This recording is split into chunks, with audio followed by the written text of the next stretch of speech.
This is the Ike's Inspirations podcast. Right now, I got a good friend, and it's Rob Bond. We met at Northeastern University, and we've been through a lot of times together, and we've grown a lot together. And I want the audience to know who Rob is. Rob, can you please give us a brief introduction of who you are, and maybe a little summary of like your life story, so people can get a good idea of what you do and who you are? Yeah, absolutely. So my name is Rob Bond, like you said. I'm originally from Alabama. I was born and raised, so I'm a huge Crimson Tide fan. So I'm sad Nick Saban left, like, on to better things. Me and Ike first met at Northeastern. We probably met at the basketball court. That's where all the brothers meet. If you go to Northeastern, if you're Black, if you want to meet friends, you go meet the brothers on the basketball court. Me and Ike we've gone through a lot of trials and tribulations together. I met Ike when he was in grind season. Before you guys know him as Dr. Ike, I knew him just as Ike. So, I remember those long nights studying in the library, and we were kind of talking about getting closer to God and like what that journey looked like. We were playing hopscotch with God at the time, but then I feel like, since we left college and I work in technology. I work closely with engineers, like building, creating systems. So that's kind of what I do right now. I'm a veteran as well. I did 4 years in the United States Navy as a boatswain's mate, so I drove ships. I'm very well traveled. That's just a little bit about me. I currently live in Phoenix, Arizona. So I came a long way from Alabama and Boston, where me and Ike met. So now I'm just working in technology and try to understand like what my walk with God looks like, and help not only bring other people to God, but also, clear my soul with walk with God. So I don't really do any organizations or anything, but like I try to communicate with people about God as much as I can. We all struggle, but I want to help people with that. So even me and Ike, we do a Bible study on Saturdays, which is really cool, every Saturday morning, which I'm really helpful and blessed to be a part of. There's a couple of friends, and we just talk about God and what's going on for the week and stuff like that. So yeah, that's a little bit about me. Yeah. The thing about you that's really good, and I think is interesting, is that you have a lot of experiences.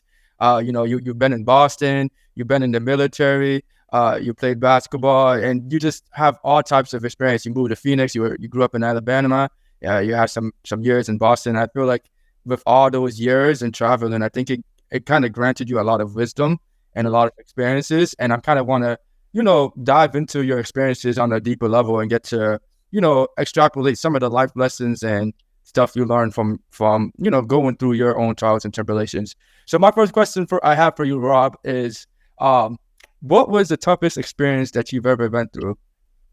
I'll say the toughest experience that I've ever been through was my divorce. When I got married really young in life. So I got married when I was like 21, where like my frontal even developed, and I'm out here like getting married, because when you're in the military, everyone gets married. It's like a very common thing. Like some people get married just for the benefits. Like there's like dorms on military bases, and some people get married just so they don't have to live in the dorms anymore and eat the crappy food.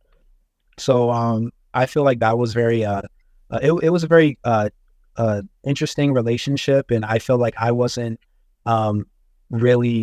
I wasn't in the mental space to know what it meant to truly, one, love myself, and two, love someone else. And I feel like it was just a dumpster fire, especially like the military can be kind of a traumatizing job, especially with the work that you do and you're away from your family for a long period of time. And I feel like that relationship, it was not a great relationship, and it ended on really poor terms. And I feel like it was the biggest blessing and the biggest curse as well, because you go through a divorce and dealing with all the lawyers and all that stuff, which is not fun. But at the same time, it taught me about what I do and don't want from a woman. Okay, like this is what it takes to be in a long-term relationship, and helped me kind of re-examine like what I want and who I am as a person. And so I think that was probably one of the hardest things I went through in my little lifetime. So yeah. You went off. I wasn't expecting you to give that answer, but that was a very interesting answer. And you said that you got married in your 20s. One of the things I wanted to learn about was what made you want to commit to such a thing at such a young age. Like, when I was in my 20s, the last thing I was thinking about was marriage. So how did you end up in that situation, bro? Because not many young men do that so young. The weird thing about life is I feel like it's kind of hard to explain how you got into situations. You just kind of end up there. Yeah. Sometimes I think about like me living here in Arizona. Like I never thought in 1,000 years I Yeah. would be in Arizona. Arizona's where people say I want to move, they go, I want to move to New York, Atlanta, Los Angeles. Yeah. The last place they think about moving to is Phoenix. Yeah. So like I don't know what was my thought process, man. I feel like I was pressured. It was kind of one of those things like you should do this or not type of thing. It's kind of like an ultimatum now Okay. back on it. And I feel like at the time I can admit I didn't have enough confidence in myself to be like, if I'm not going to do something that I don't want to do, Mm. I feel like every man goes through a phase in their life in which they're kind of like, oh, yes, honey, yeah, you just do things not because you want to, because you Yeah. like feel like you're going to lose them and stuff like that. And I don't know. I wish that someone was me and talked to me like, man, I don't think you should do this. Yeah. But then everyone around you, they're just like, you know what? It kind of like in life, like you kind of got to go through your own journey. So even if someone told me, man, she's not the person for you, this is going to be terribly, my dumbass would have did it anyways because I'm like, oh, you don't tell me what to do, So that's the good thing about life is that no matter everyone your mother can tell you, don't eat that sandwich, it's bad for you, but you're still going to eat it because it's your stomach. So that after a while, when you get sick and you go through your trials and tribulations, then you figure out, wow, like I shouldn't have eaten that. So Yeah. But the crazy thing I like that you said is like sometimes like you're looking back in your life and you're like, how the hell did I get here? I know what you mean. Like what am I doing here? How the hell did I get here? I got to get into this situation. And sometimes I look back at my situation and just kind of like how you okay. That's okay. Just like you never imagined being just like you never imagined being in Phoenix.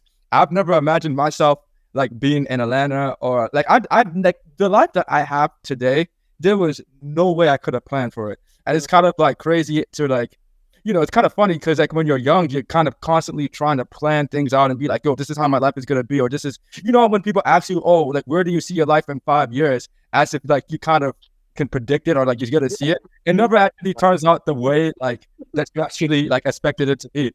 But sometimes that's a cool way, because I think it's like what we talk about. We're not on like Ike's or Rob's time. We're on God's time. And honestly, for me, a lot of the things that I had in my head, they actually kind of ended up coming out a lot better like than I expected it to be. So I'm kind of glad things didn't turn out how I wanted it to be, So one thing I did want to ask you about in regards to like a divorce, because, I've never been through one, hoping I'm never getting in that situation. How did you like move forward? Because I would imagine being in a position like that is very like emotionally taxing and probably damaging and probably to an extent even traumatizing, I would imagine. So like how did you get through that moment and how long did it take? Just kidding. I feel like the only way you can get through such a traumatizing experience is by doing. And only like, so for me, doing was, okay, I have a little bit of free time now, so I'm gonna start working out, or I'm going to, that's when I started like applying to go to college, because that's when I came back from the military. So you know what, like I'm not gonna sit here and be a bum. I'm gonna apply to go to school. I'm gonna, improve the quality of my life, And the sad part is about in my family personally, a lot of the men in my family have been divorced. So a lot of talking to them about like, hey man, look, I know it's hard, but don't take the trauma from this relationship and bring it to your next relationship, because all you're going to do is you're going to be in the same cycle. And the next thing you know, that's why I feel like a lot of people who are divorced get divorced multiple times, is because they never heal from that last relationship. Because I feel like every relationship is traumatizing to a certain extent. Yes. So I feel like you need to take the time to compartmentalize all the stuff that were happening in that relationship, and then now you're ready to go into that next relationship. So for me, I think it's doing. So like I was really big on working out. I was going to school, and I feel like that kind of distracted me from the inner chaos that's going on in your life. It's hard to be sad or depressed when you're doing working out, exercising. You're finding a hobby. You're saying what you love to do. I've been getting to know yourself. I feel like it's almost impossible for you to like be down and stuff like that when you're too busy doing. That's what you said about relationships and trauma. I think there's a lot of truth to that, and I think it's very unspoken.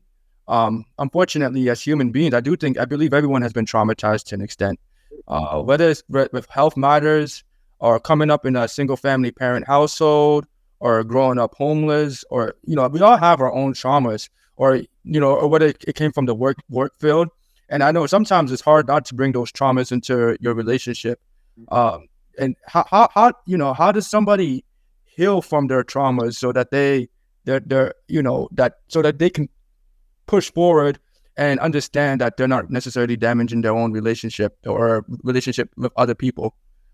I feel like the only way you're able to heal from traumatic experiences in this life is truly, I know it's very cliche, but I feel like it's improving yourself, like understanding your own emotions, understanding like, wow, like a lot of people are like, wow, like when I see the color green, I think of my dog who passed away, and understand, being able to thoroughly understand why do I feel this way? Or like, I'm really big on journaling and writing stuff down. So whenever I have something that really bothers me, I like to write down, why does it bother me? Like, why does it bother me that this person, I don't know, doesn't like the color green or something? I'm just using that as an example. And I'm like, well, if it bothers me because it makes me feel alone that they think separate from me. Like, oh, wow, like that's something so basic, but it's such a traumatizing experience. I feel like you need to thoroughly understand your emotions. And I feel like once you understand how you feel, you can understand how others feel. So then you say something that bothers them, or you do something that bothers them and they act a certain way. I feel like once you start understanding yourself, you're like, oh, but if they did this to me, it would make me feel some type of way. And I feel like a lot of people don't really know themselves, don't know how things make them feel. Yes. They start pushing those insecurities and that doubt onto other people. But it's deep down, it's really, they don't think that they can do it. No one ever told them to, like, a lot of people, like, for example, with this podcast, some people will be like, you can't do that. That's just them pushing their insecurities onto you because they can't start a podcast. You feel me? So I feel like it's insecurity that, because when you don't know yourself, you're really just projecting on there. So yeah, and so when it comes to seeing other people's emotions and being able to feel what they're feeling, it's like what you said. I think it all begins with yourself, and I think once you have you're more in tune with how you feel, it'll allow you to feel other people more. There's a really great quote I learned from some guy who is pretty wise, and he said, like, in our relationships, we're striving to have like some type of intimacy, and he said, intimacy is into me, I see you. So I thought that was really cool. But it's like, we see each other, in ourselves, we see each other. And I kind of like that because, kind of the greater appreciation you have for yourself, like kind of the more you will start to have a greater appreciation for other people and hence their emotions and their own emotional state and well-being. So, I appreciate that. And I'm glad that you're able to share your experience with that. And I'm glad that you're moving forward, man. The next thing I wanted to talk to you about was, because I was always curious to learn more about your experience being in the military. Like, I know you've been there for several years. Can you talk about that and how that has shaped you into the man you are? Yeah, absolutely. So I did 4 years in the United States Navy. So my first duty station was Dubai. So I don't know why all these women are flying over to Dubai, because there's nothing in Dubai for the average American woman. All you're doing over there is you being a concubine to these rich Middle Eastern dudes. So that's all I saw when I was in Dubai. Every time I talked to someone, an American woman in Dubai that did not have United States Army, Navy, Marines, or Air Force, she was a concubine to one of these wealthy Middle Eastern dudes. I saw that for like almost 2.5 years. Like, they're doing insane stuff for money. You were in Dubai for 2.5 years? 2.5 years. That was my when you're in the military. So how it works is you go through boot camp and they shave your head and they make you do all the push-ups and stuff like that. And then, so my job, I was a boatswain, so I drove ships. So that was my job. So right at officially, once I got done with boot camp, you go to A school. So A school is basically like teaching you how to do your job. So my A school, I was there for about 4 or 5 months. And that was in Chicago. So that was really cool. And I got to go during the summertime. I think Chicago's the greatest city in the country. But that's a whole other conversation. And then once in A school, you get to pick where you're stationed. So they have a sheet of paper and it says, like, where do you want to be stationed? So it could be East Coast, West Coast, overseas. That you get 3 options. So my first 3 options were overseas, the West, because I never really been to the West Coast and I really wanted to go there. So I was hoping to get San Diego. That was like my dream location was San Diego. And then the North, because I was like, I'm from Alabama. I've driven up and down the East Coast. I didn't want to go there. So my first duty station was Dubai, which is really cool. So once I graduated A school, I visited my family for a week, and literally I flew from Alabama all the way to Dubai. And that was a crazy experience, really hot, beautiful place. Like, I feel like everyone should go at least one time in your life. I feel like being in the military, it taught me attention to detail, of like paying attention to things, because if you don't pay attention to things, you could kill someone or kill yourself.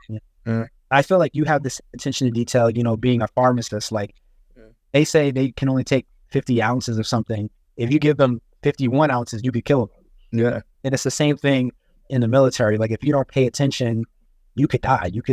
I've never seen anyone die, but I've heard stories of people who don't pay attention and don't listen to instructions thoroughly almost kill themselves, because we're dealing with a lot of equipment, a lot of stuff like guns and even rope, which might not seem crazy, but when you're on a ship, you're pulling the ship in, and if you're not listening to when they say stop and you pull the line, that's what the rope is called, a line.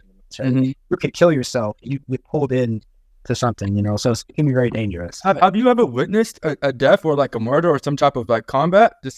I never witnessed that, but I have. This is sad to say, but there was one time. This is my in the middle of my second and third year. One of our higher ups, so like a chief is like a manager. We walked into our berthing and he committed suicide. He hung himself, and he seemed like he had it all together. He makes really good money. Everyone really liked him, and he committed suicide. And I feel like one thing that I feel like the military does a poor job of is that they don't really talk about the mental health issues that current service members, veterans, that they have, And the scariest thing is that a lot of people from the military, us giving back to our country, that's an amazing thing. But one of the biggest problems that I've noticed is that a lot of military people, their job becomes their identity. Like, they can't think about, like, they start they wear their dog tags to everywhere. All they can think about is what they did when they're in the military, and it defines them. And then when they get out into the real world, and that no one really cares that you were in Iraq for 8 years, applying for a job, and it's hard for them to, it's hard for you to be an Navy SEAL and then come back to America, and now you work at Marshall's part time. That's a mental. Your mental is insane. So I feel like a lot of service members struggle with mental health issues that no one really speaks about. Yeah, and I'm sure you're right, because I know in the military, a lot of people come out of the military with PTSD and a lot of other mental health disorders that they're not even aware of, and they're probably traumatized from their own experience. Why do you think it's so hard for people from the military to kind of detach themselves from the identity of that? Or because I know for a lot of Americans and just a lot of people who do war, there's a certain level of pride that comes from serving your country and doing great. Which to that I find valuable, but I guess from what you're saying, it seems like that can also be problematic when it comes to doing things outside of that. Why do you think Americans and people in the military may have a hard time removing themselves from that identity? I think that was a later question, so I'm gonna give you a later answer. Yeah. So I think it starts from the beginning when you touch down at boot camp, and there's a reason why. Like, see, for instance, you got a little fade, they shave your head. So now as they shave that head, they're taking away that identity of Ike. Now you're not Ike anymore. I'm not Rob anymore. I'm Seaman Bond. No, I'm just being real. Yeah. They don't care about that you're Nigerian. They don't care about none of that. They don't care you're black, you're gay, all of a sudden, they see you're the United States Navy, or you're the United States Army or the Marines. So there's a reason why I feel like they say it's for safety precautions, but I feel like that imagery of you shaving your hair and now you have a buzz cut and you look like everyone else. Now that white kid that's from Iowa and the black kid from Mississippi, you're trying to get people from different races, sexes, religions, and now we're trying to create them to be one. And we're programming in America that you're individual. Like if I tell you, I'm like, who are you? Within the first 5 things you're going to say, I'm Nigerian. Yeah. Because that's who you are. But when you join the military, they don't care. They care about that you're part of the United States Army or the Navy or whatever. So they're taking away your personality. Now they don't even call you by your first name. A lot of my friends who are like, if I talk to some of my military friends, they don't even know my first name. They just know me by Bond. Because that's what they say to you. You know, you're like, oh, PM3 Bond. That's what they would call me. They wouldn't even call me my first name. So it's just like little things like that. And then also, like I feel like also you're away from, you're taking people who are at impressionable ages in their life, 18, most people join the military between the ages of like 18 to 25. You don't know yourself. Oh, yeah. And now I'm putting you in this environment that I don't care about your personality. I will make you do things a certain way. That's going to mess you up mentally, you know? Yeah. So on a personal level, because, you know, you talked about your diverse, then you talked about your experience in the military, and a common theme that I'm kind of hearing is kind of like a lack of identity. Do you feel like going to the military kind of devoted you from the experience of getting to know yourself? And if so, do you think that kind of later showed in effects in your other areas of life? Or do you feel like the military has greatly benefited you and made you more disciplined, more proactive, and instilled in you a lot of principles that have helped you become a lot more successful and beneficial to your life? I'll say a little bit of both. I feel like for a while there, like when you're in the military and you get out, you even walk differently. Like you walk differently, you don't skip corners. And then that same mentality of attention to detail, not crossing corners, doing things the right way, that leads perfectly into going back to school and understanding, okay, I need to do this, that, and the third. Or you make sure that your bed is made up and, you know, you look a certain way. I feel like that's really important, that attention to detail, especially when you want to open up a business or you want to do really good in certain avenues of your life. But I can admit for like the first year and some change when I got out, I was like, bro, like, what am I? Because, you know, America is designed for, it's me versus everyone else. You care about yourself. But in the military, it's about if Ike fails, we failed. You feel? And so it's a we environment. So I feel like a lot of military members, they develop this like we mentality, which is a great thing. But I feel like an issue and I feel like that's the reason why a lot of certain jobs are attractive to military members is because they tell them what to do. Military people from who I've dealt with, they love being told what to do. But if you say, man, you should do something for yourself, that it kind of throws them off. They're like, right, like how do I eat food this way? I dress this way. I look this way. That's why if you watch television shows and you see an elder person who is in the military, he dresses like he's in the military. He has a military haircut. He runs 5 miles because that's all he knows and it works. So if it works, why stop it? It's hard for someone to contrapolate a different way of living, you know? Like you can go about this world everyone's going out this world totally different, and you don't have to do what everyone else does. In the military, they're programming us to do literally what everyone else does. So it's different, you know? Yeah. Wow, man, that's so interesting, man, because I mean, I've never actually been in the military, so I can't speak to that in depth, but I've never heard anyone actually talk about how the military can kind of shape your identity or kind of make you not be so self-aware of your own behaviors. You know, one thing I do wanted to kind of ask you about is in regards to the military, like what is like, if you had to pick one thing from the military that you took out of it that greatly benefited your life, what would that be? I'll say traveling, or understanding that not everything that we have in America is a blessing. And I feel like you don't really understand that until you travel abroad. The fact that me and you are talking and you're in Atlanta, I'm in Phoenix, phone or laptop that we're speaking on, a lot of people don't have that. Yeah. or have clean drinking water or places for them to poop or access to food. Like in America, like I can stand to lose a couple pounds, but in America, like you can become morbidly obese. Yeah. Other countries, they don't even have the allotment of food to be. Obese. Yeah. It's like being obese is a blessing because they're like, wait, how can you be so large? Because that means you have access to a lot of food, you know? Yeah. And I feel like it made me more appreciative of the stuff that I have, just because I saw a lot of people when I went to different countries that were without, you know, and I feel like you only get that from traveling the world, and you understand that I don't care if you're black, white, Asian, Puerto Rican, gay, lesbian, we all struggle with stuff. We all struggle with identity. Mm-hmm. We all struggle with, who am I? Am I a man? Am I a woman? Like, who am I? And some of us struggle more than that. But I feel like you don't really understand that until you get out of your bubble. Like, you know, like you lived in Boston for a while and then you moved to Atlanta, and in the little time you've been in Atlanta, you've grown so much because you're out of your bubble and now you're meeting people who you never meet, you know? Yeah.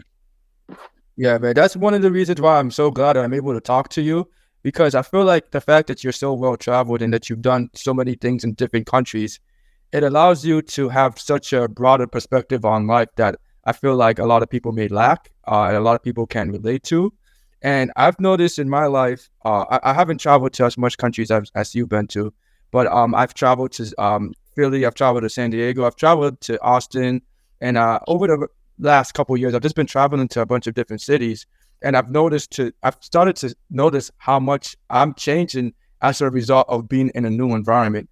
And I think it's really cool. You know, you get to meet new people, you get to experience new things, and you can't really predict what's going to happen. And I think sometimes that's a good thing because it forces you to adapt, and with adaptation comes growth. So I think that's great. And one of the things, you know, I wanted to, well, I have so many questions, but one of the things I wanted to remark, I mentioned is because I thought when I asked you, oh, what is your favorite thing about the military, I thought you were going to say the benefits that you get. Because I remember I saw you. Benefits are awesome too, but yeah, I feel like the Navy is special to me because, like, if you talk to someone who's in the Army, they're like, oh, where were you stationed? They'd be like, I was stationed in bumfuck Missouri, you know. But if you're stationed in the Navy, there's a good chance they're like, oh, where were you stationed? You're like, I was stationed in Virginia, which kind of sucked. But then my next duty station, I was in Japan or Germany or stuff like that. So like, I feel like the Navy is special because if you want to travel,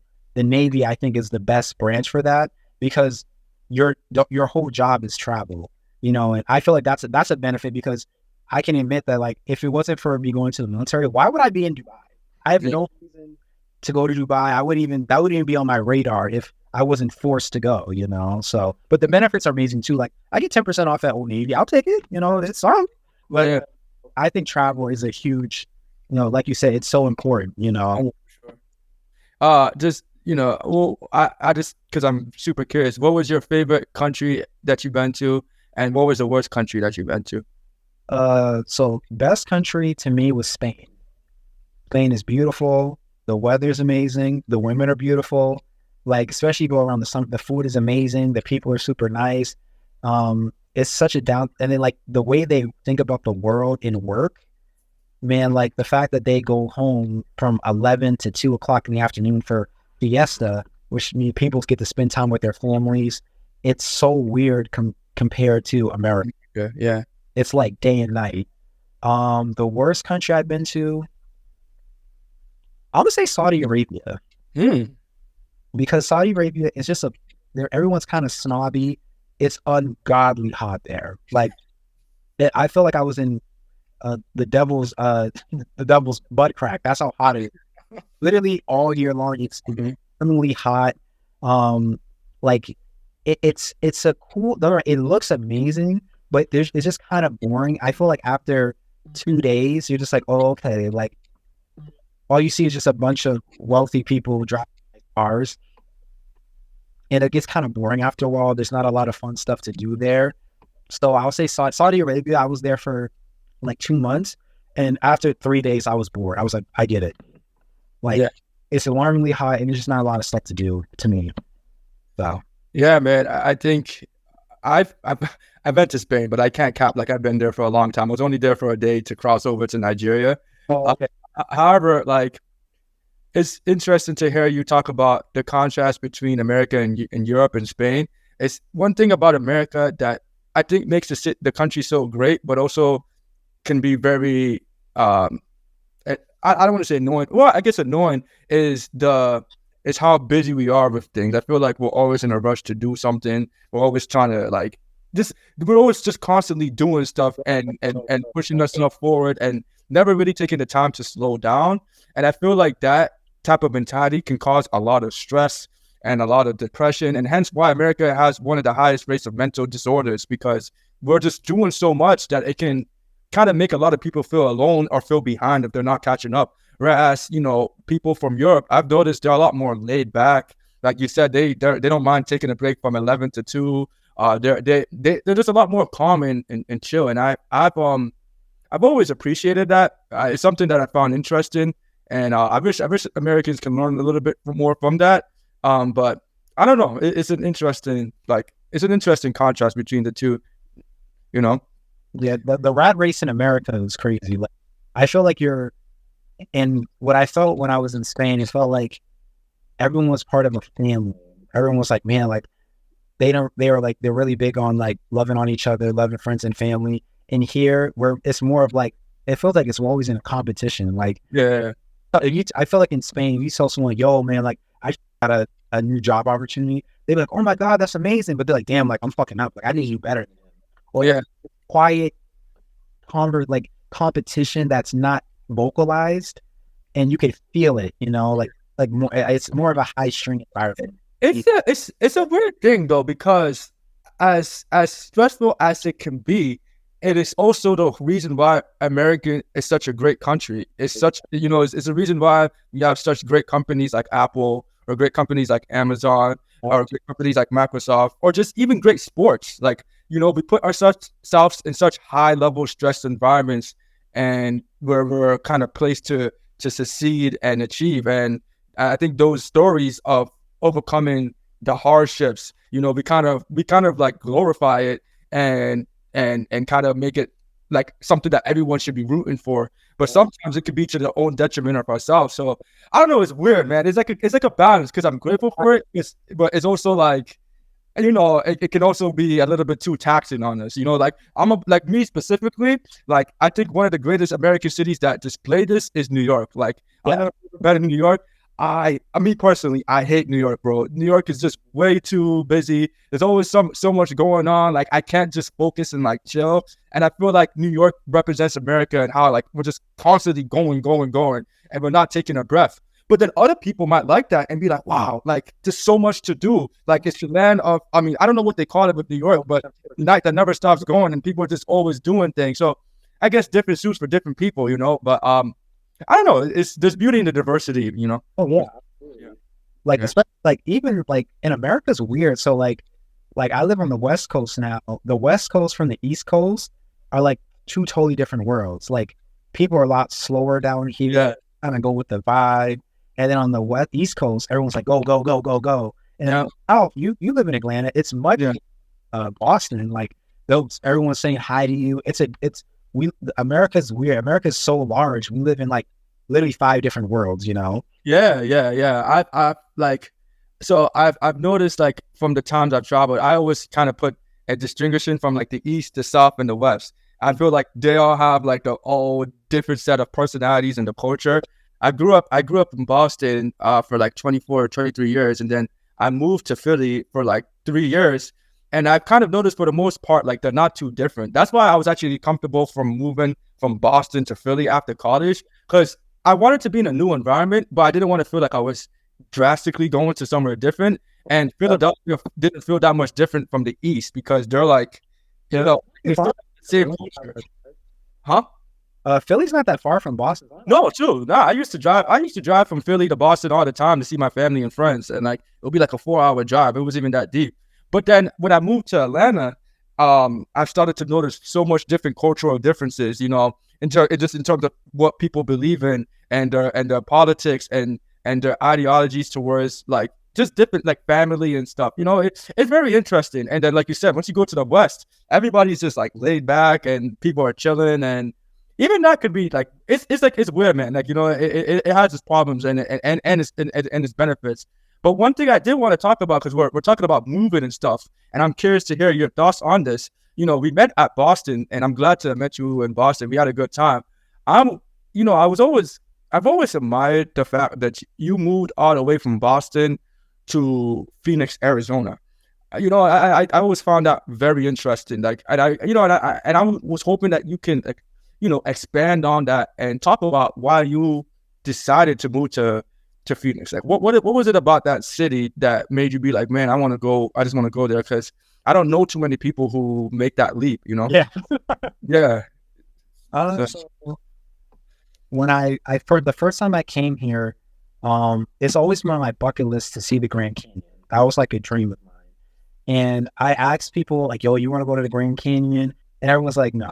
Like, the Grand Canyon is not a place where a lot of people, you know, you tell your boys, oh, yo, you're trying to go into the Grand Canyon. They're gonna tell you no. It's just not. It's not Atlanta. It's not Miami, Mexico.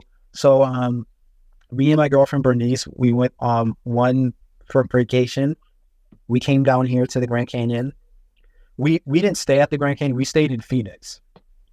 And man, I just fell in love with the city, man. Like, I love the weather. I love heat, you know, because I'm from Alabama. So it being 115, 120 degrees, unlike most people, that does not bother me. I actually kind of like that. I love warm weather. I hate the cold. Cold is just not for me. Same. So when we came on vacation, I was like, wow, the weather's nice. The people are so nice. I feel like it's the weather. It's kind of hard.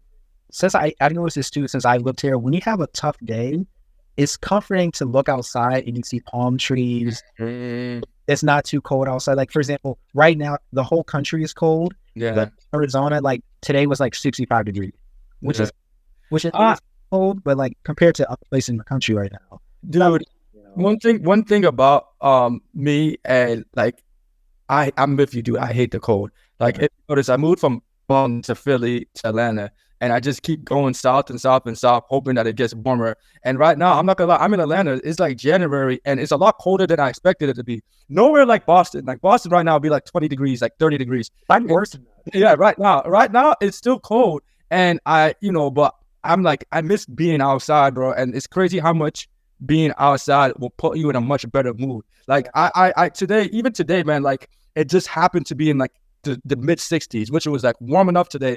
And I just simply went outside and walked, and I was like, I just instantly felt like a much better mood. There's something about that sun just hitting you, man. And you're just like, you know, it's good. And then, you know, you mentioned something about the Grand Canyon. You know, the crazy thing is that you and I actually went to the Grand Canyon. Yeah. And I'm not gonna lie, that was an interesting experience, bro. I went to the Grand Canyon, and never in my life have I felt so fucking shook, bro. Like, Yeah. when you talk about niggas not wanting to go to the Grand Canyon, I was definitely one of those dudes. I went to the Grand Canyon, and I was like, well, nigga, what is this, bro? This is too much for me, bro. Yeah, you kept saying it's too bad. I think from that experience, I learned, like, I'm a city dude. Like, I'm gonna stick to the city, bro, and just stay at the city. You know what I'm saying? But it's cool to hear how, like, for you, the Grand Canyon kind of inspired you to make the trip out there. So how was like your move to Phoenix? Like, how has that been? What was that? How has that transition been like? You know, I kind of want to focus on the topic of moving, because I feel like for a lot of people in their 20s, we move. You know, we're either because like you're in college or you graduate, or you just, you know, you're looking for yourself, you're looking to change.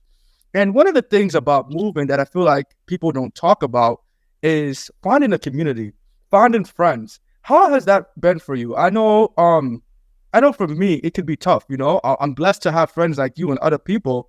But when you're moving, you know, you can feel like you don't know us people, and you feel like, you know, you can feel lonely. You know, so how has that experience been for you?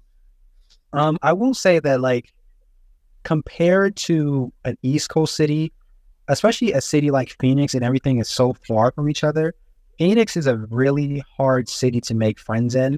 And I feel like wherever you move to, I feel like the first thing you gotta do is, I call it the 5 essentials. You gotta find, if you're a black dude, you gotta find a place where you can get your hair cut at. That's number 1. 2, I think you gotta find a gym, because especially if you want to be healthy, you're going to meet people who probably did the same thing as you. So, we go to Lifetime here, and every time I go to Lifetime and I take a class or I'm playing basketball, I meet someone like, oh man, I moved here from Indiana, or they're doing the same thing everyone in Arizona, which one thing I really like about living here, no one is from here. It's really a transplant city. So people came from the Midwest, Chicago, it was way too cold and they decided to come down here. Or people like me coming from Boston, hiking up all the rent up here, and they moved down here. So I feel like don't be afraid to move, because just the way that you're moving, everyone is in a season of transition. Like it could be you're switching jobs, or you're switching your look, or you're switching, everyone's in a transition. And I feel like you just have to, you moving is going to help you find yourself. Kind of going back to me when I went through my divorce, the only way I was able to get through that dark season was doing like, what do you like to do? If you like to bowling, go talk to a bowling. And the cool thing is you don't know anyone, so you have nothing to lose. Like they don't know you, you don't know them. So if you don't like it, you just don't have to go back again, Yeah. So I feel like once you find hobbies and you find cool stuff to do, moving is the biggest blessing. I feel like the only way you could find yourself is by moving. Yeah. Understanding like what you do and don't like to do. And I feel like you can only experience that from moving. Yeah, no, I absolutely love what you said. I'm a big believer in that too. I believe that like one of the greatest things about moving is like it's one of the ultimate explorations of yourself, because like I said, you're constantly forced to change and speak to new people and do new things. And I've noticed in myself, I've always noticed that like the more I move and the more I change environments, the more I'm constantly growing. And there's something about moving that it's a blessing, and sometimes I'm not gonna lie, I'm thinking, should I keep moving just to keep like just and like, and just growing? Because I've noticed with movement comes growth, and I can go on and on. I don't know how to explain it, but like, for example, even just moving to Atlanta, I finally got my first girlfriend, claps up to me, and going to Atlanta, I've met my girlfriend, and then I started to meet Christians, and I started to meet like-minded people who made me want to get closer to God, all because I simply moved from another place. I moved from Philadelphia to Atlanta. Now I'm a lot more closer to God because I've met other godly-like people who are Christians, And so it's kind of crazy how, like you said, when you move, things change. And I feel like when you're changing your environment, I think changing your environment, if you're like in a rut or you're just simply trying to grow, I feel like changing your environment is one of the best ways to just literally force yourself to grow, because like you have no choice. Everybody's constantly talking about self-improvement, which I'm all for. I'm a huge fan of self-improvement. But sometimes literally just changing your environment, and you don't necessarily even have to move to a whole nother state. Maybe you can't afford that, but maybe moving to like, maybe moving to another like bedroom, or just moving to another setting that will wanting your mind, or like changing your haircut. I feel like if something's not working, there's a reason why it's not working. I feel like you have to go back to the drawing board. Yeah. Like when we moved here, I feel like God was pushing me in this direction. And I feel like God will give you a sign where you should go. Like I found a job immediately. I found an apartment with ease. And I feel like God's like, man, you've done what you could do here. And the next journey that I have for you, it's not in Boston. You know? And I feel like once you the hardest thing I think for people, I love talking about God. It's hard for me not to talk about it, but no, it's when you start moving by faith and not by sight, and you start losing attachments to people, places, and things. Let God kind of take the wheel. God only knows the blessings that will come, and God only knows where you're gonna go. Yeah.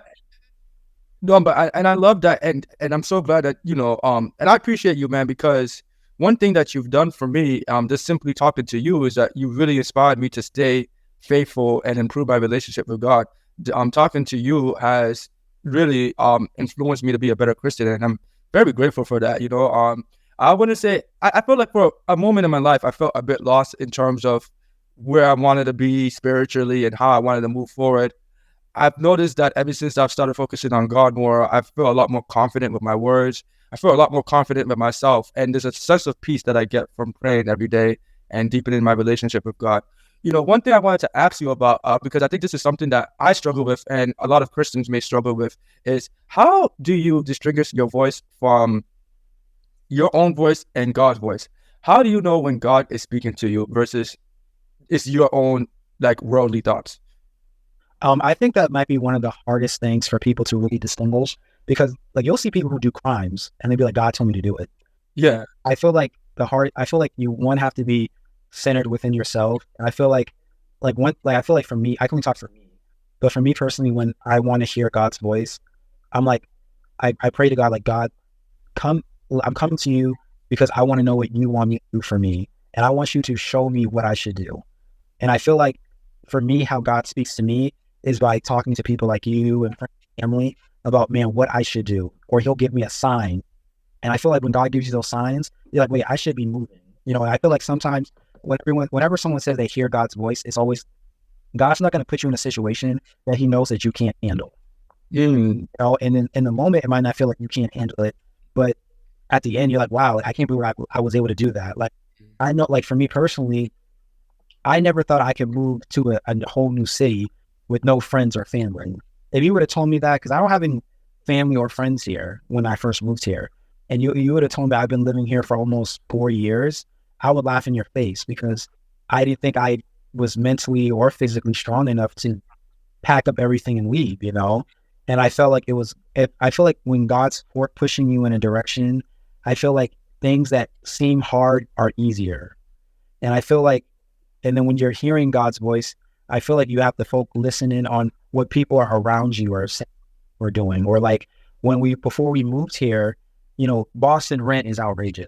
So we looked up rent, and Bernice randomly, who's my girlfriend, randomly looked up rent in Tempe. And I was like, oh my God, like that's affordable, you know? And I feel like God will open up doors that you wouldn't even think of when you like sit down and really focus in on what he's doing around you. I feel like God talks to people different ways. For me, I feel like he talks to me through other people. I feel like you have to understand how God speaks to you. It could be in dreams. Yeah. It could be the people you talk to. It could be things that just randomly happen. Yeah. So like once you understand how God speaks to you, Yeah, it'll kind of help you move the world instead of moving by sight, moving by faith. yeah. Speaks to you. You know? I love that, man. There's a quote. What you said reminded me of what my mom always used to tell me when I'm going through tough times. And he said, God gives his toughest battles to his toughest soldiers. Mm-hmm. I really like what you said about being able to understand when God is speaking to you. I think what you said is interesting, because I do think that because everybody's uniquely different, everybody hears and receives stuff in different manners. And yeah, I do think that God speaks to us in different ways. One of the things, though, that I struggled with as a Christian is when I hear other people talk about something and they say, God told me to do X, Y, and Z. And sometimes X, Y, and Z is like something insane, like, oh, God told me to do this sinful act, or God told me to punch this dude, and it felt right to me. And I'm like, I don't know, that doesn't sound really godly to me. But what you're saying about, like, it's interesting to say that God speaks to you through other people. I think that's a very interesting thing. And I do think that there's some truth to it. But maybe that may not be the case for other people. Maybe God speaks to you through the Bible or through books, you know. And I think it's important to be mindful of how and knowing where God may be speaking to you. I think that's a very powerful thing, and I'm glad that you share that, because honestly, that's something that I struggle with, and it's something that I'm working on. I want to be as receptive to God's voice as possible, because I know when I'm doing things for Him, then I'm usually winning. Like my life is up, you know. Whereas I feel like if I'm doing something out of my own ego, then it can be the downfall of me. I want to just keep prospering, you know. So, but I'm glad that you shared that, man. And you know, I also just wanted to ask you, because I know you're really big into religion and in your faith. For people out there who may lack faith, you know, people who justifiably lack faith because they're going through tough times, you know, they're going through their own health scenarios, or they're going through depression, or they feel like they're in a space where they can't really get out of it. What do you say to them, and how do you justify like God's existence and love for them when it feels like they're currently in a place where they don't feel loved or helped? You know, what would you say to them, those people who are struggling? I would say to them that God is putting you through this for a reason, so other people can know your story and understand how to deal with their issues.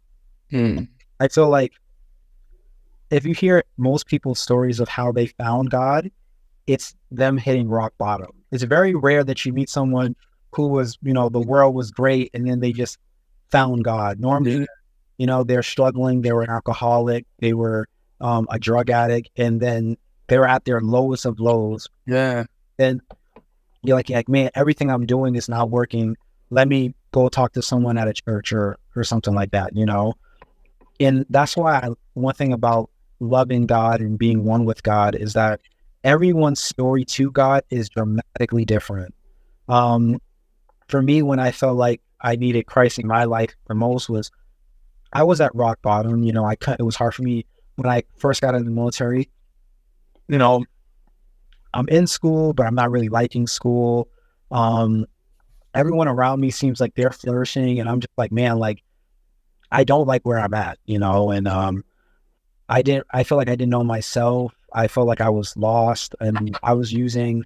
I never was big on drugs, but I was personally like my everyone has their poison. My poison was women, just like womenizing, stuff like that, or going out and stuff like that. I feel like that was my poison. Yeah.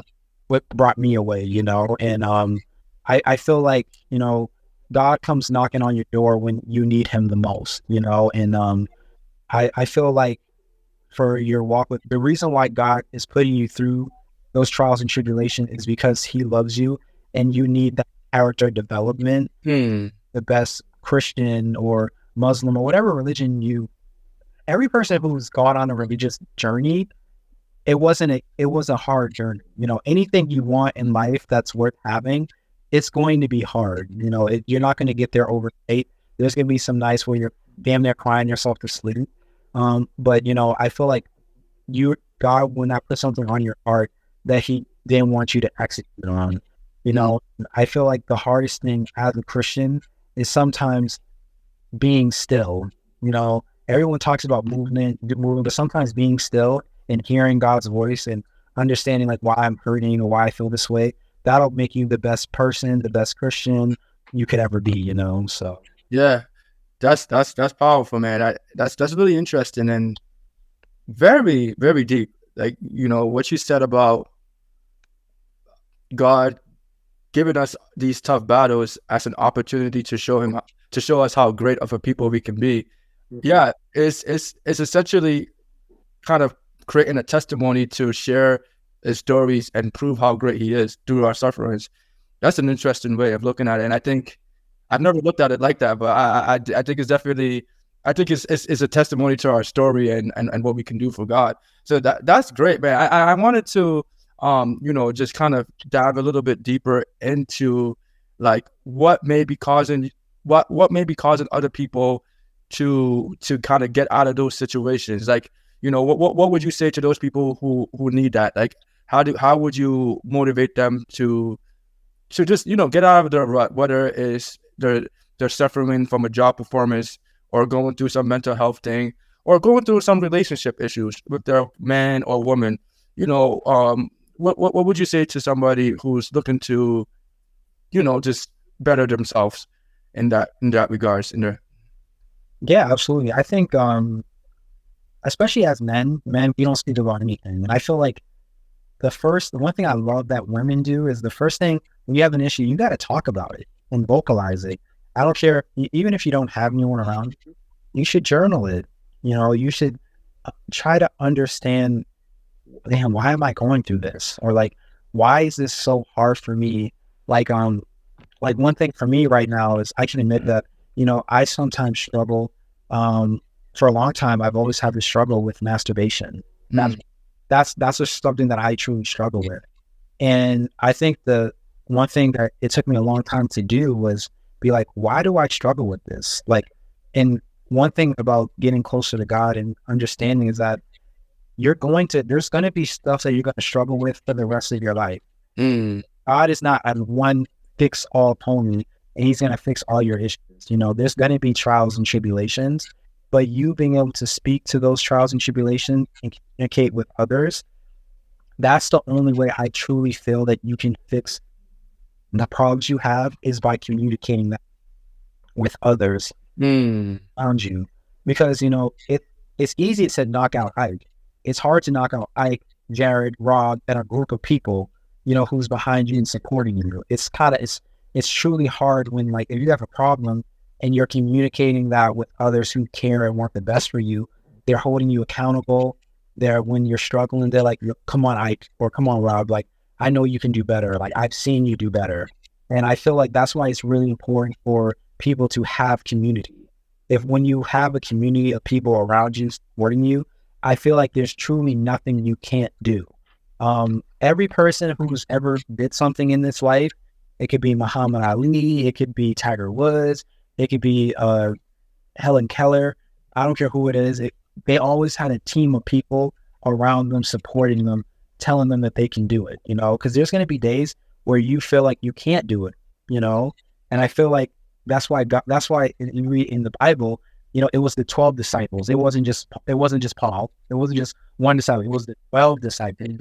God knew that, we need to be around each other, helping and supporting each other. So I think that's really important, especially like for you to get out of that rut. There's a good chance you're going to talk to a therapist. You're going to go to a type of church. You're going to start exercising. You're going to start finding some form of community to help you with that issue.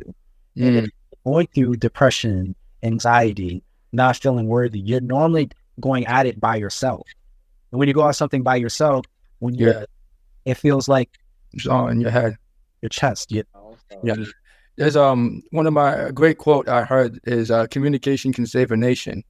And I do think, essentially what you said is learning how to communicate your problems. And sometimes there's so much to unpack in that. Sometimes you don't even know how you're feeling, so you don't know how to communicate that. Other people may have not necessarily a problem with articulating it, but having the courage to actually go out and be like, yo, man, I've been addicted to crack for 10 years.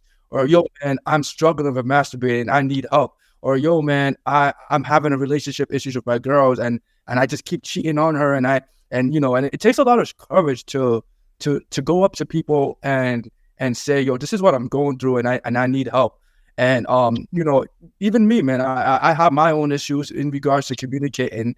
But one thing I've noticed with myself is that if I do have an issue, the faster I communicate it, I get straight to it. Like, the faster I can resolve that issue.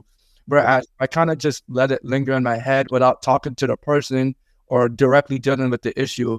It really kind of lingers and does damage to my own self. So I like with people who may be going through a rut, please feel free to communicate with those who truly love you.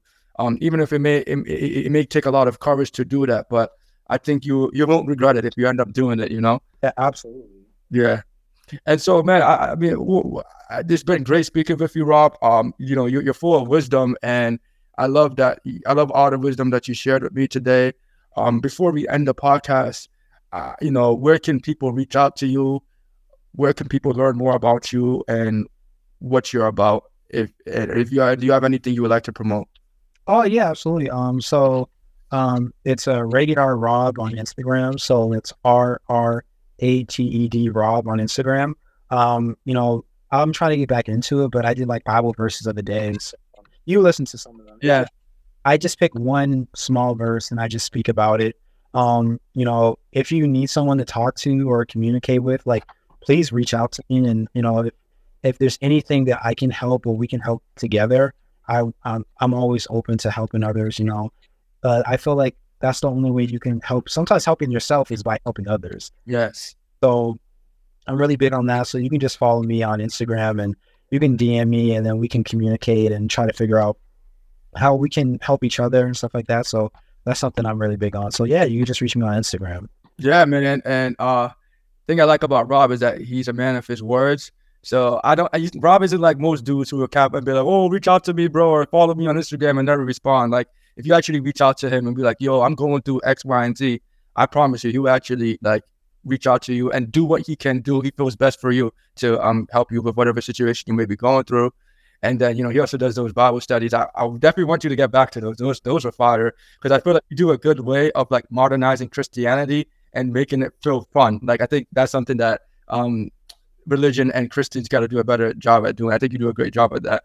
So with that being said, Rob, I just want to thank you for your time and all that you've done. And I appreciate the wisdom that you constantly share with me, whether it's this podcast or on the Bible study or just in our walk of life together. I feel like whenever I'm speaking to you, you're kind of helping me filter out some of the issues that I'm personally going through and how I can better myself through the wisdom of God you love to share. So thank you. Cool. Yeah. Thank you, man.